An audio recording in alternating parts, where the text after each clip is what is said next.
नमस्कार। हंसध्वनि प्रोडक्शंस में मैं डॉक्टर सुवर्णा वाड आप सभी का स्वागत करती हूँ।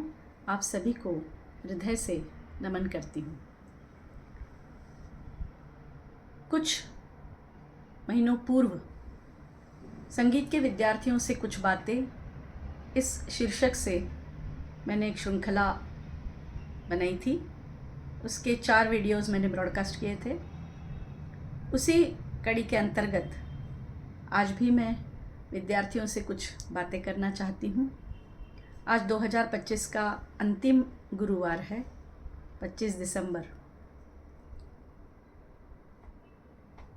इसके बाद जो नए वर्ष में नई श्रृंखला प्रारंभ करना चाहती हूँ, उसी से संबंधित ये आज की बातें हैं। तो नए वर्ष में मैं अनेक रागों के बड़े ख्याल एवं द्रुत ख्याल, मतलब विलंबित ख्याल और द्रुत ख्याल, ऐसे ब्रॉडकास्ट करना चाहती हूँ। उसका उद्देश्य, उसका औचित्य मैं बताऊंगी। जब हम विलंबित ख्याल के बारे में बात करते हैं तो बहुत सारे प्रश्न विद्यार्थियों के भी दिमाग में आते हैं। जब से मैं पढ़ा रही हूँ तो मैंने जो महसूस किया है वो मैं आपसे शेयर करना चाहती हूँ। और पुनः एक बार ये डिक्लेयर करना चाहती हूँ कि ये जो कुछ मैं बोल रही हूँ ये सारे मेरे स्वयं के अनुभव हैं और ये मेरा मत है। और बिल्कुल संभव है कि मेरे मत से बहुत दूसरे जो विद्वान लोग हैं या प्राध्यापक गण हैं या श्रोता हैं, उनके मतभेद भी हो सकते हैं। पर मुझे जो जो महसूस होता है वो मैं अपने संगीत के विद्यार्थियों से शेयर करना चाहती हूँ, इसलिए ये वीडियो बनाया है।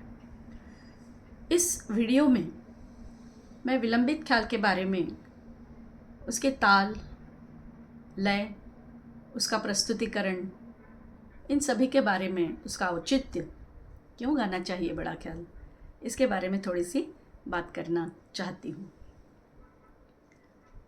विलंबित ख्याल मतलब क्या, ये तो संगीत के सभी विद्यार्थी जानते हैं। राग का जो प्रस्तुतिकरण होता है वो, जब हम किसी राग को गाते हैं तो पहले उसका विलंबित ख्याल गाया जाता है और बाद में उसका द्रुत ख्याल। ये तरीका है शास्त्रीय संगीत का।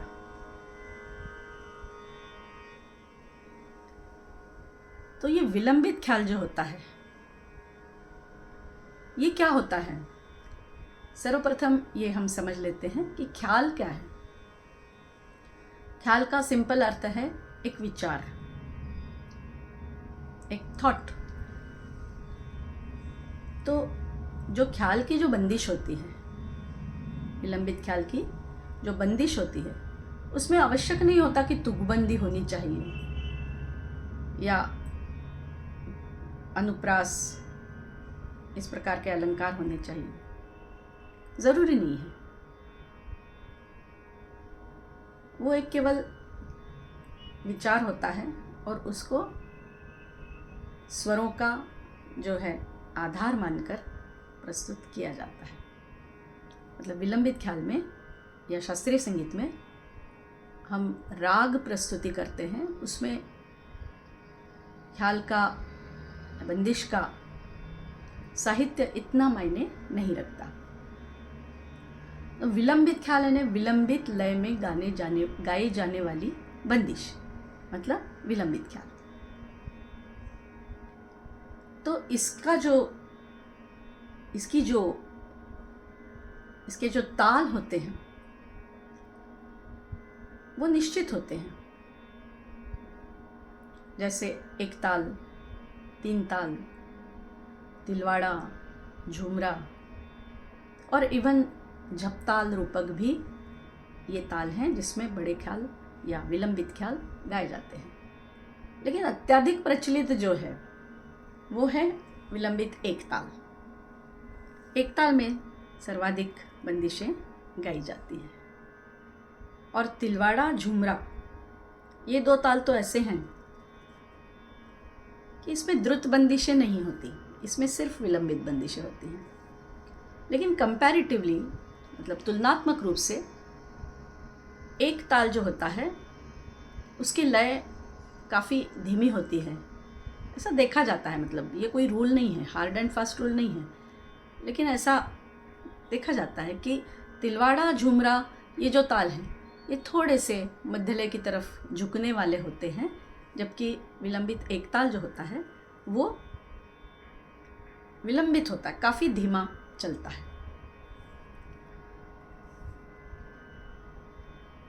जितने भी विलंबित ख्याल संस्थागत शिक्षण पद्धति में पढ़ाए जाते हैं, अधिकतर भातखंडे जी की पुस्तकों से परंपरागत बंदिशें जो उन्होंने अपनी पुस्तकों में लिखी हैं उनका अनुकरण किया जाता है।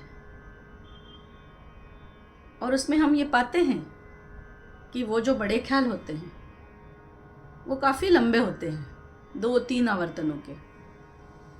और फिर आप उसमें ध्यान से देखिए कि जब 2-3 आवर्तनों में एक बंदिश चलती है और विलंबित लय, तो वो बहुत लंबी हो जाती है। उसके जो शब्द होते हैं वो एक शब्द और बीच में बहुत सारे अवग्रह दिए हुए होने के कारण वो शब्द बहुत लंबा हो जाता है। और फिर ऐसा होने से उस बंदिश का जो साहित्य है वो भी समझ में नहीं आता और न ही उसका नोटेशन भी ध्यान में रहता है। इसके अलावा आजकल जो प्रचलन है वो एक आवर्तन में बड़ा ख्याल गाने का है। कभी कभी ज़्यादा यदि शब्द हुए तो 2 आवर्तन भी ले लेते हैं, लेकिन एक आवर्तन में आजकल सभी कलाकार मंचीय प्रस्तुति में एक आवर्तन में विलंबित ख्याल गाते हैं। तो मेरा ऐसा मानना है कि संस्थागत शिक्षण पद्धति में भी इसका उपयोग किया जाना चाहिए। वो कभी कभी परीक्षक या प्राध्यापक ये दोनों इस चीज़ पे अड़ जाते कि नहीं, जैसा भातखंडे जी ने लिखा है वैसा का वैसा होना चाहिए। तो मेरा भी यही मानना है कि जैसा भातखंडे जी ने लिखा है वही ताल होना चाहिए, वही शब्द होने चाहिए, परंतु उसकी लय धीमी कर देना चाहिए और उसका नोटेशन जो है वो भी वही रखना चाहिए, लेकिन उसको समझ के गाना है। और यही चीज़ मैं आपको इस वीडियो में बताना चाहूँगी और अगले सारे वीडियोज़ में आप देखना कि एक आवर्तन में वो बड़ा ख्याल किस प्रकार गाया जाना चाहिए। तो इसके लिए बहुत विचार करने की आवश्यकता होती है।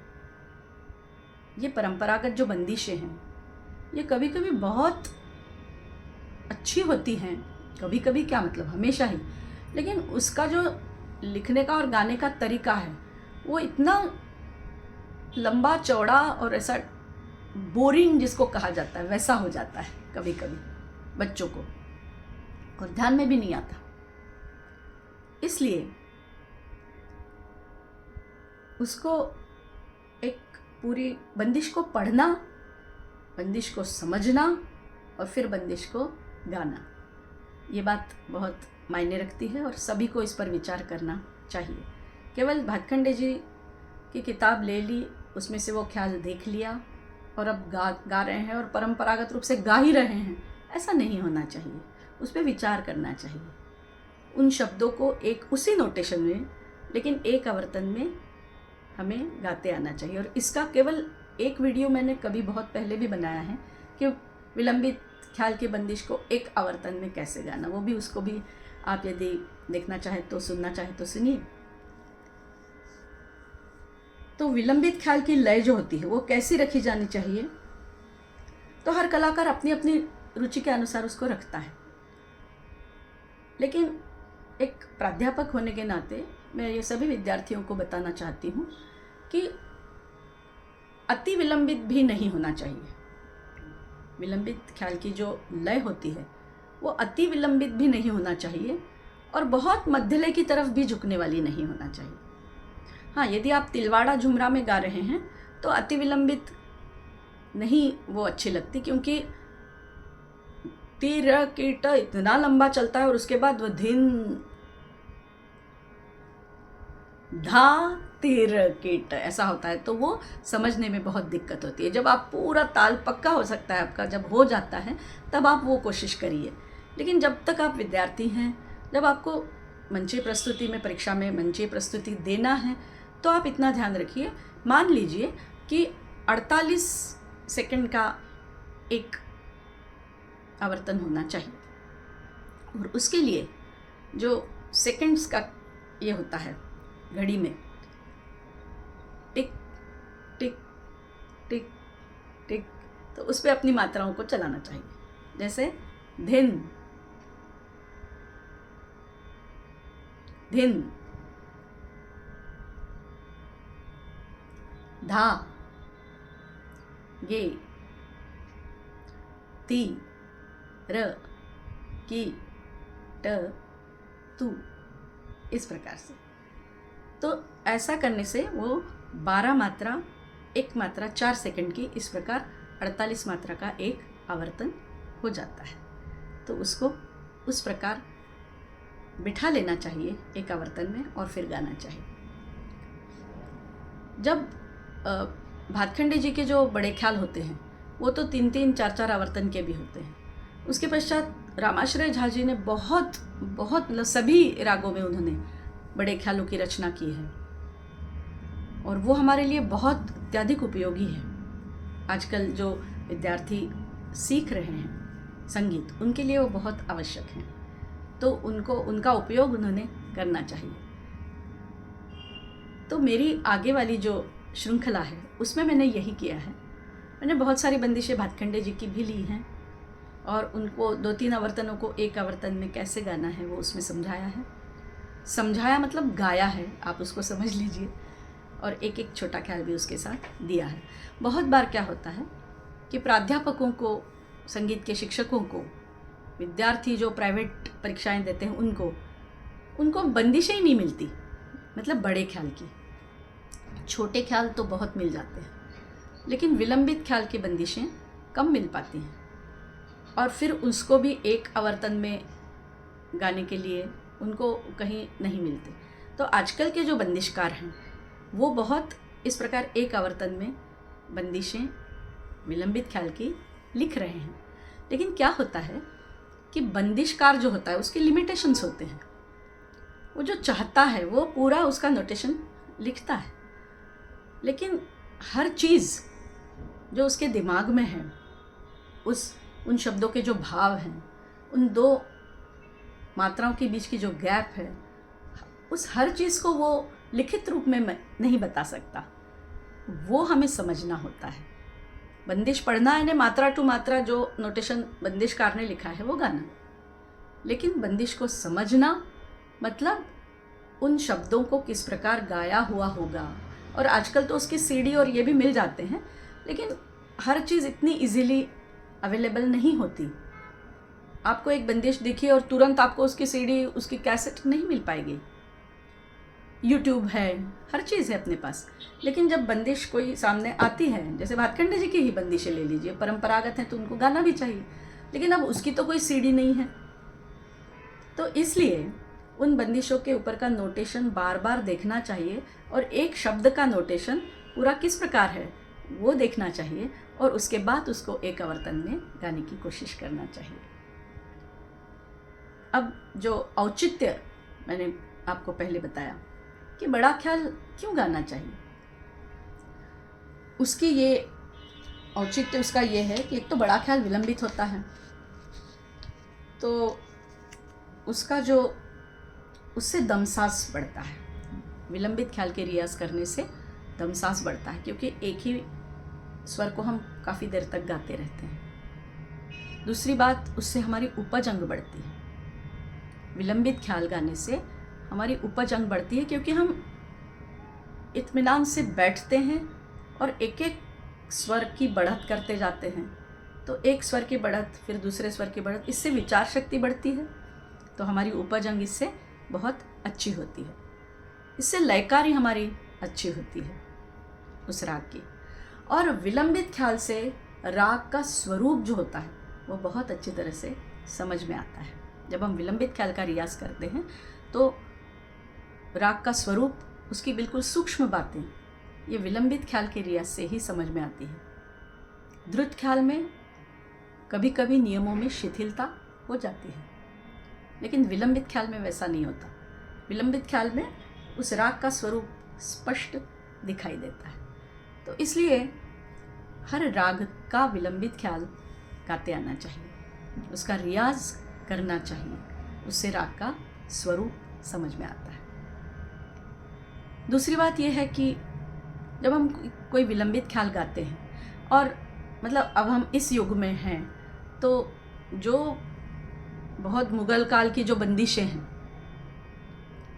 वो बड़ी श्रृंगारिक हैं, तो यदि संभव हो तो उन बंदिशों को न गाते हुए किसी अच्छे विचार वाली बंदिश, किसी अच्छे साहित्य वाली बंदिश यदि आपको मिलती है तो उसका ज़रूर उपयोग कीजिए।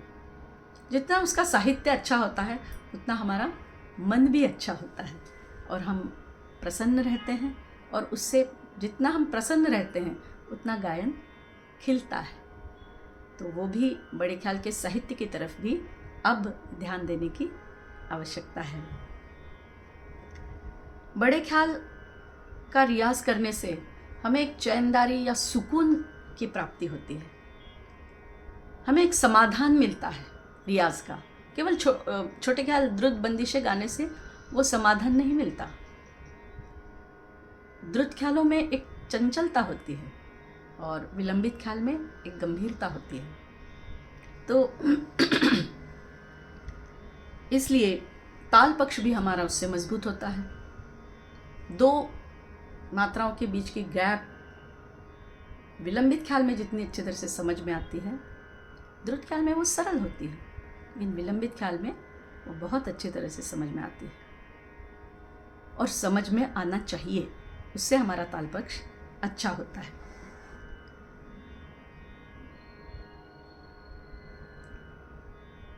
तो ये विलंबित ख्याल के बारे में मैं आपको बताना चाह रही थी, और वो इसलिए भी क्योंकि मेरी जो आगे आने वाली श्रृंखला है नए साल की, वो मैंने अभी थोड़ी देर पहले आपको बताया ही है कि नए साल में मैं काफ़ी सारे रागों की ऐसी बंदिशें ब्रॉडकास्ट करूँगी जो गेय हैं, जिनको गाते आता है, समझता है, हमें समझ में आता है कि कैसा गाना है।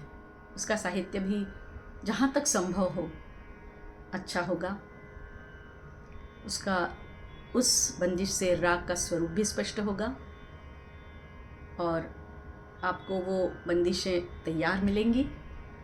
उससे आपको परीक्षा में भी यदि आप तैयार करना चाहते हैं तो कर सकते हैं। तो इस सारी दृष्टि को ध्यान में रखकर मैंने उस नई श्रृंखला में अब बिल्कुल यमन से शुरुआत करूंगी और आखिर तक, मतलब क्रमिक पुस्तक मालिका को मैं उसका आधार ले रही हूँ।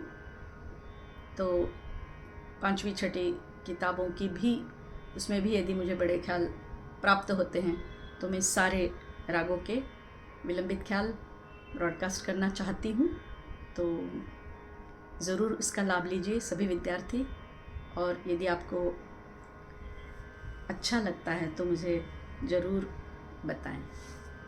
धन्यवाद।